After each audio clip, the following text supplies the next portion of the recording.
কঙ্কাবতী সামনে চলে যায়। সে যেতেই মেঘবুড়ি মুখে একটা বাঁকা হাসি ফুটে ওঠে। বুড়ি একা একা বলে,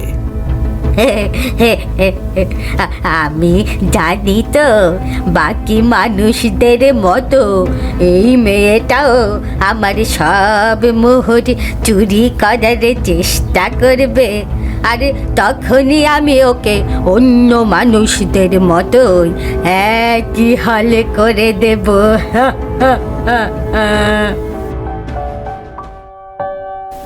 এত এত সোনার মোহর তো আমি জীবনে কোনোদিন চোখে দেখিনি। আমার বাবা এত বড় রাজা হলেও এই সোনার মোহর দেখলে তারও চোখ ধাঁধিয়ে যাবে। এই সোনার মোহরগুলো নিয়ে পৃথিবীতে ফিরে যেতে পারলে আমরা গোটা পৃথিবীতে রাজ করতে পারবো। কিন্তু না, তান্ত্রিক বলে দিয়েছেন এইখানে সবকিছু নিয়মের ভেতর চলে। হয়তো এটা বুড়ি মায়ের দেয়া কোনো পরীক্ষা। সে আজ থেকে অনেক দিন আগের কথা। হীরকনগর রাজ্যে হীরালাল নামে এক মস্ত বড় প্রতাপশালী রাজা ছিল। রাজার কোনো কিছুর অভাব ছিল না, শুধু একটাই দুঃখ, তার কোনো বংশধর নেই। রাগে দুঃখে একদিন সে ঘোড়া ছুটিয়ে গভীর বনে চলে যায়। আমি এত বড় প্রতাপশালী রাজা হয়েও রানীকে মা ডাক শোনাতে পারলাম না। আবার পরবর্তীতে বংশ রক্ষা করার মতো একটা মানুষও আমি আনতে পারলাম না। এ জীবন আবার ব্যর্থ, কোনো মূল্য নেই এর।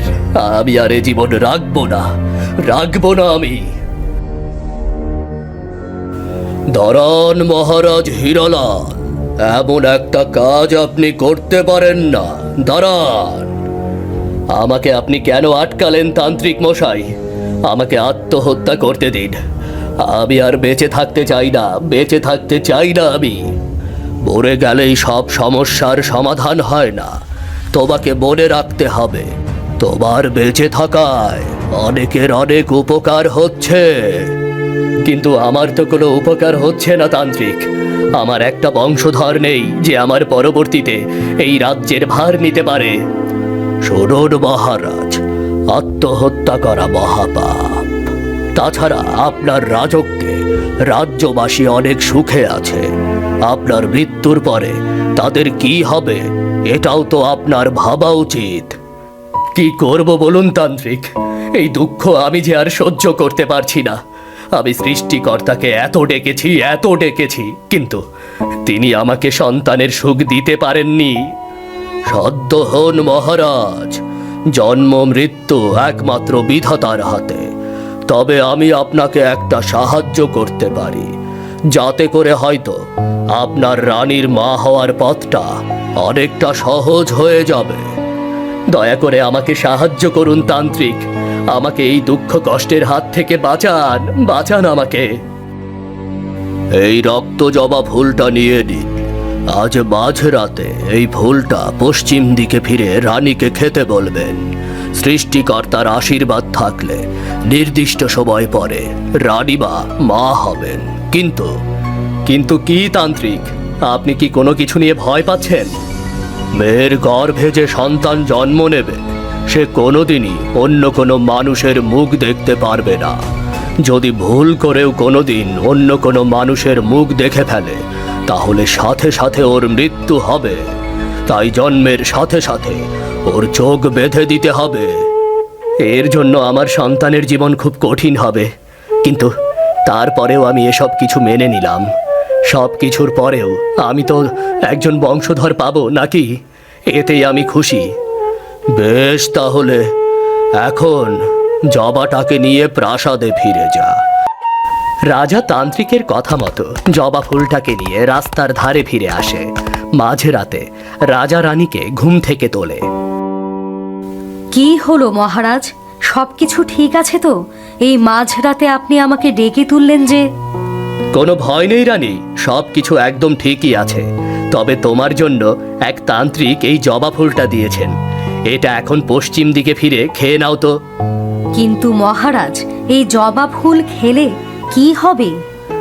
আমাদের দুঃখ দূর হবে রানী।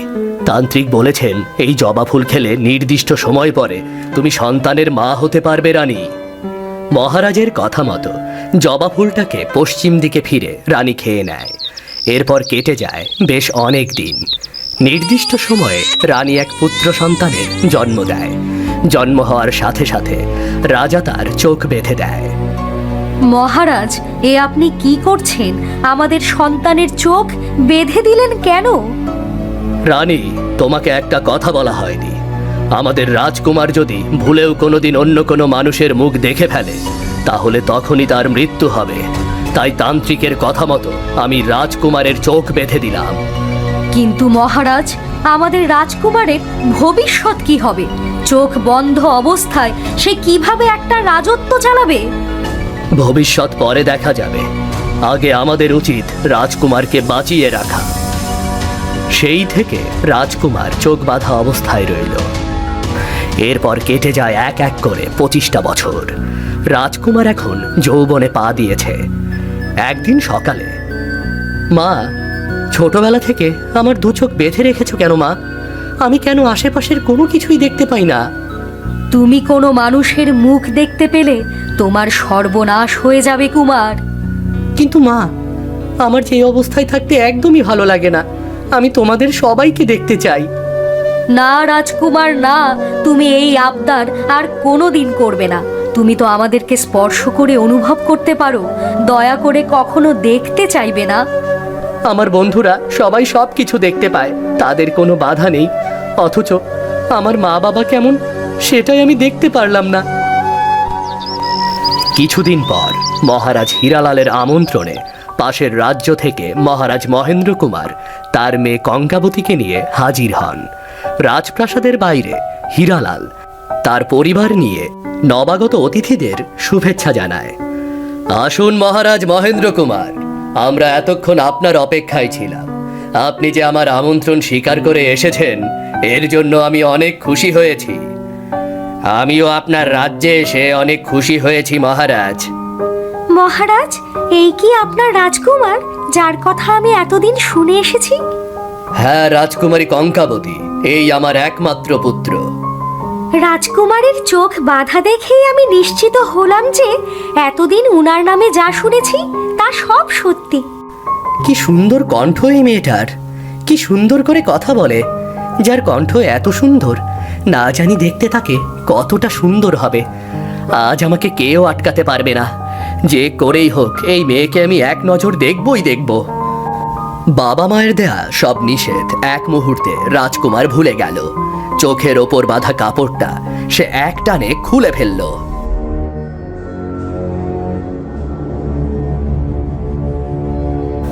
রাজকুমার, এ তুমি কি করে ফেললে রাজকুমার? মহারাজ, আমাদের রাজকুমারকে রক্ষা করুন, হে সৃষ্টিকর্তা। এসব কি হয়ে গেল মহারাজ হীরালাল? রাজকুমার এমন মাটিতে পড়ে নিস্তেজ হয়ে গেল কেন? মহারাজ, আবার সব কিছু শেষ হয়ে গেল। আবার রাজকুমারের একটা দুর্বলতা ছিল। এক তান্ত্রিক বলে দিয়েছিল রাজকুমার যদি কোনোদিন কোনো মানুষের মুখ দেখে, তাহলেই তার মৃত্যু হবে। এই রাজকুমারী কঙ্কাবতী আমার রাজকুমারের মৃত্যুর জন্য দায়ী। আমি ওকে ছাড়বো না। এসব কি বলছেন আপনি?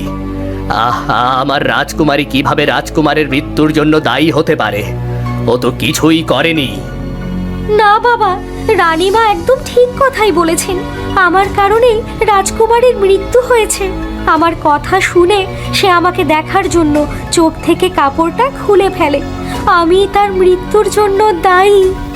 রাজকুমারী, আপনি কোনো চিন্তা করবেন না মহারাজ হীরালাল। আমার জন্য যখন রাজকুমারের প্রাণ গিয়েছে, তাহলে আমি নিজে ওর প্রাণ ফিরিয়ে আনার ব্যবস্থা করব। কিন্তু এটা কিভাবে সম্ভব? একজন মৃত মানুষকে কিভাবে তুমি জীবিত করবে? কিভাবে তুমি প্রাণ দিয়ে ফিরিয়ে আনতে পারবে? আমার মন বলছে যে তান্ত্রিকের কারণে এই রাজপুত্রের জন্ম হয়েছে, সে নিশ্চয়ই এর কোনো সমাধান দিতে পারবে। আপনি বলুন মহারাজ হীরালাল, ওই তান্ত্রিককে আমি কোথায় পাবো? আমাদের রাজ্যের উত্তর দিকে একটা বড় বন আছে। সেই বনের ভেতরেই আবার ওই তান্ত্রিকের সাথে দেখা হয়েছিল। নিশ্চয়ই তাকে এই বনেই পাওয়া যাবে। রাজকুমারী কঙ্কাবতী আর এক মুহূর্ত দেরি না করে সবার কাছ থেকে বিদায় নিয়ে ওই উত্তরের বনে চলে যায়। গভীর বনে দাঁড়িয়ে ওই তান্ত্রিককে ডাকতে থাকে। হে তান্ত্রিক, আপনাকে আমার ভীষণ প্রয়োজন। আমি বড় বিপদে পড়েছি, একমাত্র আপনিই আমাকে সাহায্য করতে পারেন। দয়া করে আমাকে দেখা দিন। কে তুমি রাজকুমারী? এমন করে আমাকে ডাকছো কেন? কি বিপদে পড়েছো তুমি, বলো। হীরক রাজ্যের রাজকুমার মৃত্যুবরণ করেছে। আসলে সে চোখের কাপড় সরিয়ে আমাকে দেখতে গিয়েছিল। আমি তাকে বাঁচাতে চাই, দয়া করে আমাকে সাহায্য করুন। কিন্তু এই কাজটা যে অনেক কঠিন রাজকুমারী, এটা কি তুমি করতে পারবে? আমি রাজকুমারের মৃত্যুর জন্য দায়ী, তাই তাকে ফিরিয়ে আনার জন্য যত কঠিন কাজই হোক না কেন আমি করতে পারবো। বলুন তান্ত্রিক, আমাকে কি করতে হবে? মেঘের দেশে এক মেঘবুড়ি আছে, তোমাকে তার কাপড়ের আঁচল নিয়ে আসতে হবে। সেই আঁচল রাজকুমারের গায়ে জড়িয়ে দিলেই সে আবার জীবন ফিরে পাবে। আমি আজকেই মেঘের দেশের উদ্দেশ্যে রওনা দেব। সাবধান রাজকুমারী, সব সময় একটা কথা মনে রাখবে, মেঘের দেশে নিয়মের বাইরে কোনো কিছুই হয় না। তাই তুমি যাই করো না কেন তোমাকে বুদ্ধি দিয়ে করতে হবে। আর তুমি সাথে করে এই পালকটা নিয়ে যাও। এই পালক তোমাকে মেঘের দেশে পৌঁছে দেবে। তুমি চাইলে একটা পালক দিয়ে আরও অসংখ্য পালক বানিয়ে দিতে পারবে। যদি কখনো দরকার হয় তাহলে এটা ব্যবহার করো। রাজকুমারী কঙ্কাবতী তান্ত্রিকের কাছ থেকে ওই পালকটা নিয়ে চলে আসে। এরপর পালকের অলৌকিক ক্ষমতায় সে মেঘের দেশে এসে পৌঁছায়। আশপাশে তো কেবল সাদা মেঘ ঘুরে বেড়াচ্ছে, কোথাও তো কোনো জনমানুষ দেখতে পাচ্ছি না। এখন আমি কোথায় যাব? কিভাবেই বা ওই মেঘ বুড়ির খোঁজ করব? এই সময় রাজকুমারী কঙ্কাবতী একটা কান্নার শব্দ শুনতে পায়। কান্নার শব্দ লক্ষ্য করে সে এগিয়ে যেতে শুরু করে আর দেখতে পায় একটা মেঘের ওপরে বসে এক বুড়ি কান্না করছে।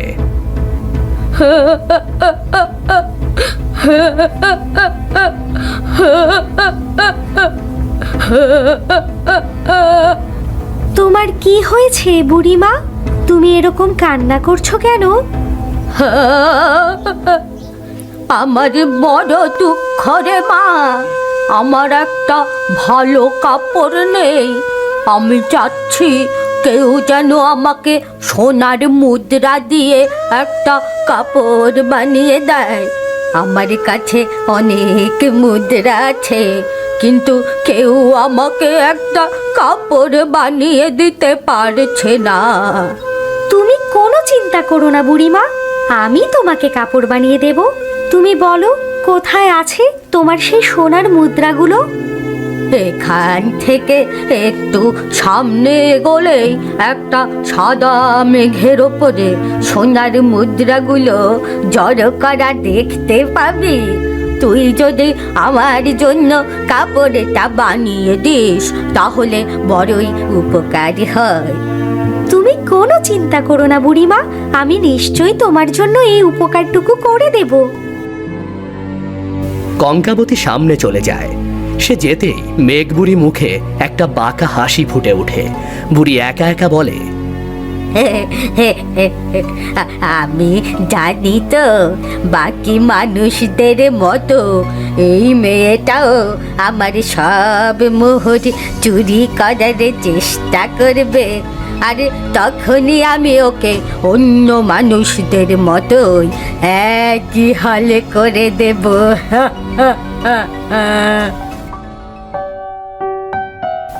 এত এত সোনার মোহর তো আমি জীবনে কোনোদিন চোখে দেখিনি। আমার বাবা এত বড় রাজা হলেও এই সোনার মোহর দেখলে তারও চোখ ধাঁধিয়ে যাবে।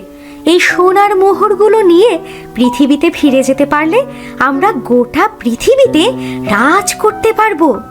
কিন্তু না, তান্ত্রিক বলে দিয়েছেন এইখানে সব কিছু নিয়মের ভেতর চলে।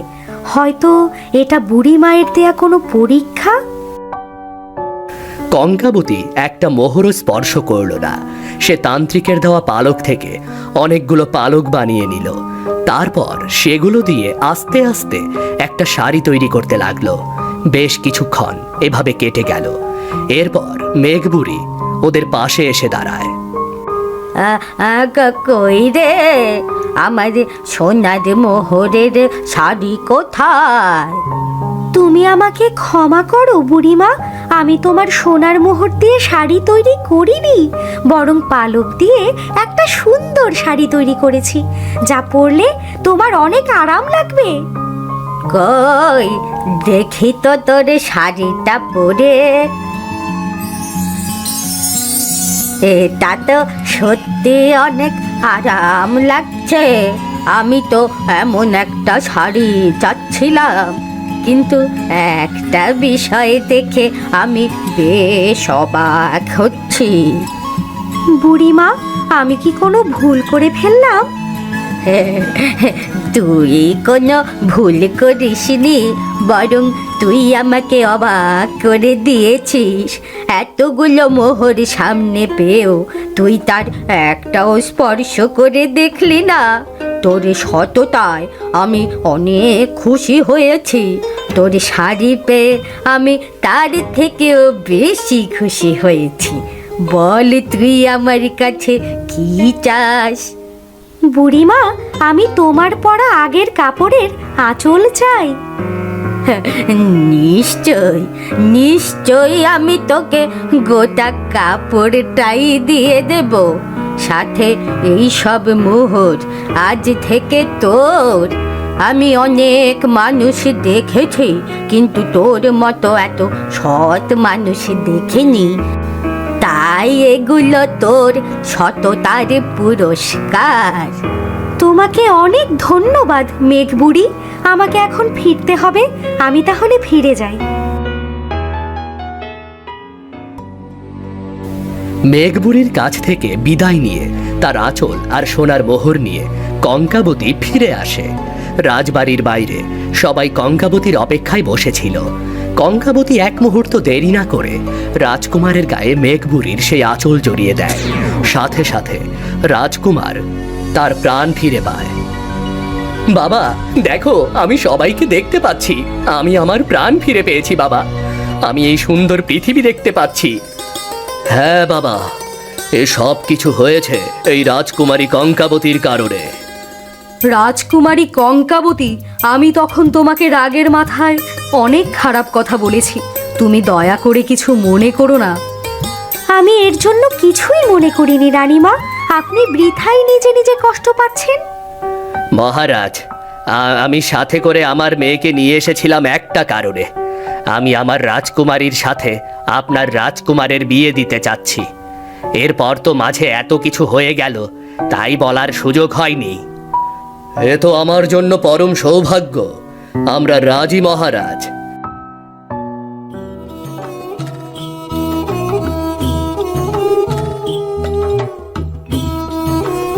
মহা ধুমধাম করে ওই দিনই রাজকুমারী কঙ্কাবতী ও রাজকুমারের বিয়ে হয়ে গেল। গোটা হীরকনগর রাজ্য সুখে শান্তিতে ভরে গেল। আর আমাদের ভিডিওটি আজকে শেষ হলো। কেমন লাগলো আজকে আমাদের গল্পটি তা জানিয়ে দাও কমেন্ট করে। আর আমাদের চ্যানেলটি সাবস্ক্রাইব করতে কিন্তু ভুলবে না। দেখা হবে নতুন কোনো ভিডিও নিয়ে।